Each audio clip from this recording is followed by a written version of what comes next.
Thales succession plan. जब हम stadium की तरफ आ रहे थे, एयरपोर्ट से उतरे, तब तक हमारे पास ये खबर आई नहीं थी। उसके बाद मैं जैसे ही आया, मैंने आपसे पूछा आपको कब पता चला? आपने कहा मुझे आइडिया था, बट शायद कहना बहुत मुश्किल था ये चीज़ होगी। अब सक्सेशन प्लान थोड़ा सा बदल जाता है सुरेश भाई, because he is no longer captain, but at the same time he is the big brother, the elder statesman, the king of this arena who has to guide these guys forward. बिल्कुल, और सबसे important होगा किस तरह से apart from MS वो जो दूसरे 9 खिलाड़ी होंगे उनको कैसे आगे लेके चलते हैं वो। मतलब उन्होंने 7 सेकंड ही लगाए होंगे डिसाइड करने के लिए, और ना तो ओनर को पता था ना एडमिनिस्ट्रेशन को पता था, बट उसके पीछे भी एक बड़ा प्लान होगा, क्योंकि वो इस सीज़न ऋतुराज के लिए भी खेलेंगे, उसके साथ वो टीम के साथ भी खेलेंगे।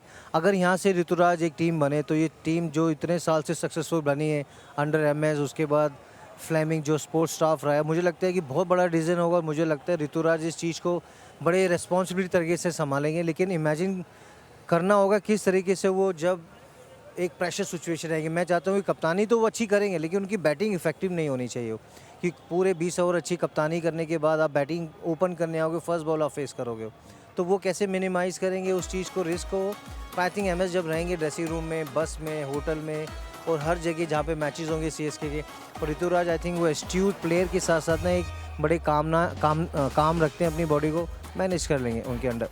So we're talking about Thales' succession plan. MS Dhoni no longer the skipper, yes, but still he's got to guide some of those guys in that dressing room. The good thing with the franchise, and obviously you spent some time with them also, Parthiv, is that it's a very settled unit. Everybody seems to know their role. There's role clarity. We saw that with Ajinkya Rahane, we saw that with Shivam Dube last time around, we saw that with Pathi Rana as well. क्या ये एक चीज़ है जो MS Dhoni के काम को थोड़ा सा आसान बनाती है, क्योंकि the hard yards have been done in the first 17 years of being together with the same set of players, even if it may be some other franchises as well from time to time. ज़्यादा बहुत फ़र्क पड़ जाता है जब आपके पास ना जिस तरह का स्क्वाड है कि कहीं ना कहीं आपको हर बार ना एक रिप्लेसमेंट के लिए आपके पास प्लेयर रेडी होता है। जैसे अगर आप देखेंगे अगर डेविन कॉनवे इंजर्ड हुए तो आपने रचिन रविंद्र को लेके रखा हुआ है। आपको पता है कि बीच में एक्सपीरियंस चाहिए तो आपने अजिंक्य रहाणे को रखा है। सक्सेशन प्लान की आपने बात करी तो उन्होंने ऑक्शन में आइडेंटिफाई किया कि समीर रिजवी हमारे पास है जो 4 नंबर पे जो अंबाती रायडू बल्लेबाजी कर रहे थे उसकी जगह पे वो बल्लेबाजी करेंगे। तो वो सारी चीज़ें आपको ना वो वहाँ पे पता चलती है कि किस स्टाइल से टीम सोचती है, और वो ऐसा नहीं कि ग्राउंड पे कैसे खेलते हैं, वो ऑक्शन टेबल पे भी दिखता है। तो आई थिंक उसकी वजह से बहुत सारी चीज़ें आसान हो जाती है। लेकिन जैसे कहा कि अब वो कैप्टन नहीं होंगे, लेकिन अब वो लीडर होंगे इस टीम के, तो आई थिंक वो एक बहुत बड़ा डिफरेंस हो जाएगा। जब भी लोग देखेंगे ग्राउंड पे नज़र उनके ऊपर ही जाएगी, लेकिन सोच चेंज नहीं होती टीम की। आई थिंक वो सबसे बड़ा इंपॉर्टेंट है कि अगर आपकी लीडरशिप इतनी ज़्यादा चेंज नहीं होती, कोच चेंज नहीं हुए, वहाँ पे कप्तान आपके इतने साल से यही रहे, बीच में सुरेश रैना ने थोड़ी कप्तानी करी थी, रविंद्र जडेजा का वो सक्सेशन प्लान सक्सेसफुल नहीं हुआ, लेकिन उस सब में भी जब भी टीम उतरती है तो कभी भी टीम की सोच या खेलने का तरीका नहीं बदलता, इसलिए ये इतनी सक्सेसफुल टीम रहती है। इनका रोल कैसा रहेगा एमएस धोनी का? आपको लगता है last time we saw very different MS, right? He would come out with what an over to go, शायद 1.5 ओवर 2 ओवर बचे रहते थे, and he would just be tanking. Actually अभी भी जब हम स्टेडियम में आए तो सिर्फ छक्के पड़ रहे थे, सिर्फ 6 सिटिंग प्रैक्टिस चल रही थी, but as a player with the guys like Rachin Ravindra, now Sameer Rizvi joining the squad, Daryl Mitchell, another big name addition to this team. Suresh भाई, कैसे लगता है कि उनका रोल चेंज होने वाला है? नहीं, बिल्कुल इंपॉर्टेंट रहेगा। जिस तरीके से नेट पे बैटिंग कर रहे थे वो देखिए, लंबे लंबे शॉट, जिस तरीके से हेलीकॉप्टर वो शॉट खेलते हैं, सारे बॉल बाहर जा रहे थे। 2 उन्होंने एक लेफ्ट आर्म थ्रो डाउन को लगा रखा था, एक राइट वाला भी था, बीच में माइकल हसी भी डाल रहे थे। उसके बाद जब बैटिंग ख़त्म करी तो राजा भाई जो उनके बैटिंग कोच हैं उनको टेनिस बॉल की प्रैक्टिस करा रहे थे मूवमेंट के लिए।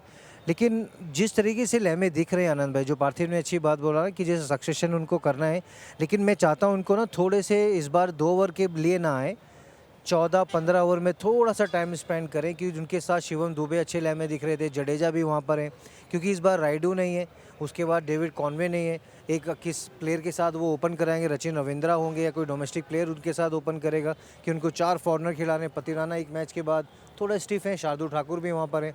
आई थिंक 4-5 ओवर खेलेंगे, और जिस तरीके से उनका लय में दिख रहे हैं, और मैं चाहता हूँ कि इस बार जब फैन उसकी बैटिंग देखने आए ना, क्योंकि 2 हफ्ते से प्रैक्टिस कर रहे हो, और जैसे आपने बोला कि लंबे लंबे छक्के मारे, लेकिन जब वो बैटिंग करने आएंगे वही आपको स्पीड दिखेंगी, वही वो आपको स्टेमिना दिखेगा, कि अभी नी के ऑपरेशन करके आ चुके हैं। घर पे लॉन टेनिस भी खेल रहे थे, मैंने देखा रांची आप भी गए थे, वहाँ पे भी टेनिस खेल रहे थे, कि उनका प्रॉपर जो एक जो माइंड स्विच ऑन होगा ना कल जैसे वो ग्राउंड में आएंगे, वो फिर वो लीडर की तरह ही खेलेंगे। लेकिन ऋतुराज किस तरह से उनसे सीखते हैं ना, ऋतुराज के लिए बहुत बड़ी पाठशाला कल स्टार्ट होने वाली है एमएसडी की। अगर वो उस पाठशाला में पास हो गए ये 2 महीने में, तो चेन्नई सुपर किंग को बहुत बड़ा कप्तान मिलने वाला है एमएस के बाद।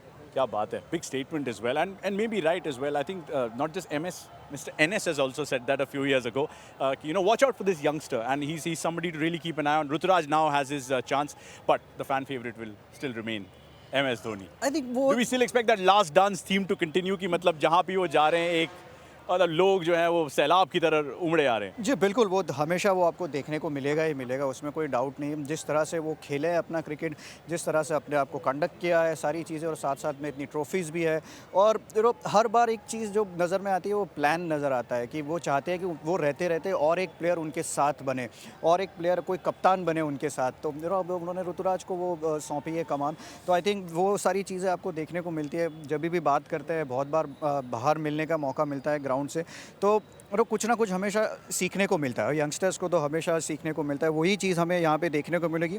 अभी आईपीएल कल से शुरू हुआ है, लेकिन जैसे ही शुरू होगा दूसरी टीम के सारे प्लेयर एमएस धोनी के इर्द गिर्द आपको हर बार मैच खत्म होते नजर आएंगे, और दूसरे ग्राउंड में भी जहाँ भी जाएंगे तो आपको वो सी ऑफ येलो तो देखने को मिलेगा ही मिलेगा।